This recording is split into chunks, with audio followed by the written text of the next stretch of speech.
fat në fatkeqësi u konë te kjo konga që prej kësaj kongës do me thonë i hupa shumë gjona. Do me thonë shumë pak fitova.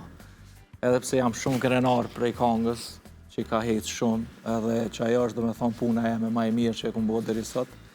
E qëka humbe, si po më ndonë? Humba studion, humba psikën teme, do me thonë humba kreativitetin, humba shumë sene gjatë asaj periudhe, ma se u lansu konga. Ma se u lansu konga, pse? Do me thonë, na preki shumë edhe mua dhe tajnës kur u fshi konga për YouTube, do me thonë miniherë. E qartë, për shkak problemeve që kishte me menaxhmentin e kaluar, ish menaxhmentin e ti, na edhe pse me ish menagjerin e ti kemi bashkëpunu bashkë në non-records, se kum kuptu pse a i ka pas problem, pse unë e kum bo kongën. Edhe su dasht në bot tjetër ose në vend tjetër nuk janë këto sene, janë veç të shqiptarët, pse ja ka bo Benja ose pse ja ka bo aj. Edi këto sene s'do të ndodh heq. Po, ka ndodh që ka ndodh. Edhe na u dëshprum shumë pse u fshi konga. E cila më pas u rikthye. Po, duk si ku gjetë një bashkëpunim, një mirë kuptim mes. Prej ati labelit, do me thonë Zvicrës që janë konë publishing, që i kanë pas të drejtat e publishingit, ata kanë, do me thonë, kanë, se di që kanë bo, po e kanë këthy kongën me avokatije sene, edhe që aty u këthy konga.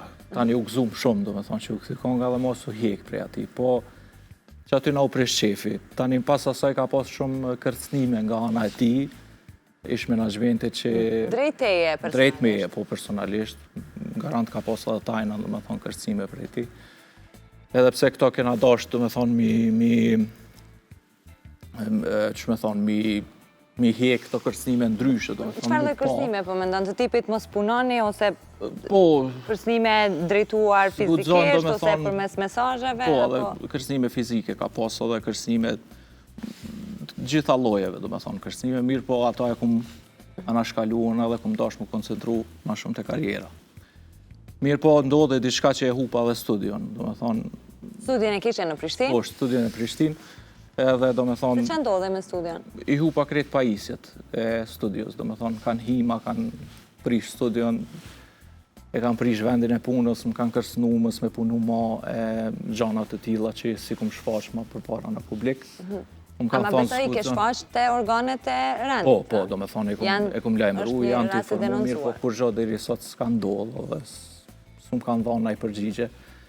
Edhe u konë një periudhë shumë e rëndë për mu, se mos me punuën e, do me thonë, krejt jetën e kum investu të qajo studio të sa vetë punë, do me thonë, i kum dhanë, edhe në fund, kur gjoheq është shumë keqë. Atë ndikoj, pësa të ndikoj, edhe si e menaxhove nga ana psikologjike, emocionale? Shumë keqë, do me thonë, më ka reagu shumë keqë. Çdo muzikant e ka jena pak ma jo stabil